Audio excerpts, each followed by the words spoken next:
ఏంద్రా అన్నయ్య బిర్యానీ వాసన వస్తుందా? ఏమ్మా బిర్యానీ వాసన వస్తుందా? ఏంద్రా నాయనమ్మ చూస్తావా? అన్నయ్య మన ఇంట్లోనే రా బిర్యానీ వాసన వస్తే నా సౌతా విమలవా కార్తీక తింటా బిర్యానీ. ఈ బిర్యానీ కొనుక్కోవచ్చు మా ఇంట్లో తింటావా? లేదు కార్తీక, మీ అమ్మే చేసిన దమ్ బిర్యానీ భలే ఉండదు. పాపా అమ్మ చూడమే ఎంత బతుకున్నా అమ్మ వచ్చేసిందా? ముందు ఇక్కడి నుంచి లేసేయ్. తినే అన్న లాగుతావు ఈ అంకి తిను బాగా తిను. నా సౌతి తినిందంతా కక్కేదా కొడతా. లచ్చమ్మ వద్దులేమే చాలా తినేసి నా సౌతే వద్దు లచ్చమ్మ సాలంట. ఇది నీ అబ్బ సొత్తు కాదు, నా అబ్బ సొత్తే. నా పర్మిషన్ లేకుండా ఎట్ట చేసి పెట్టావు నా సౌత్ కి బిర్యానీ? ఇంకా సాల్ మీద వచ్చమ్మా బిర్యానీ. ఇంకొంచెం వేసుకోమా, కొంచెం వేసినా దాని మాటలు పట్టించుకోబాక. ఎందుక చేసుండే సట్లోదంతా నోట్లో పెట్టు తినేసి పోతాది.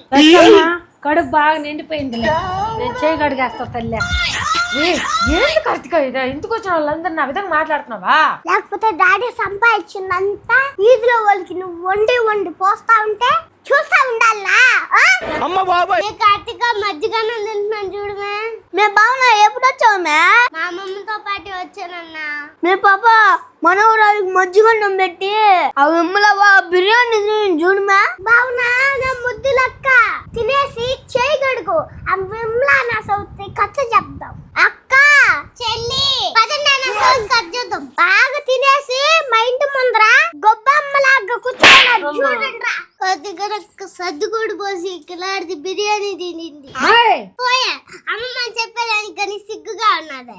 ఆపండి మా మీరా ఎమ్మలవని ఇంకొక మాట మాట్లాడితే ఒప్పుకోను. ఎమ్మలవా మా ఇంట్లో నీకు బిర్యానీ చేసి పెట్టేదానికి 5,000 అయింది ఇచ్చి.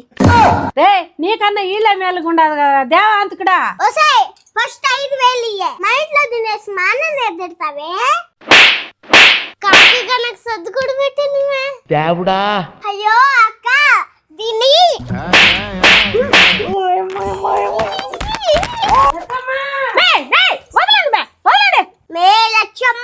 ఇంకొకసారి బికార్ దానికి బిర్యానీ పెట్టు. కోసి కోరం పెడతా. నీ అబ్బ సొత్తైనట్టు దానం చేస్తున్నావు కదే.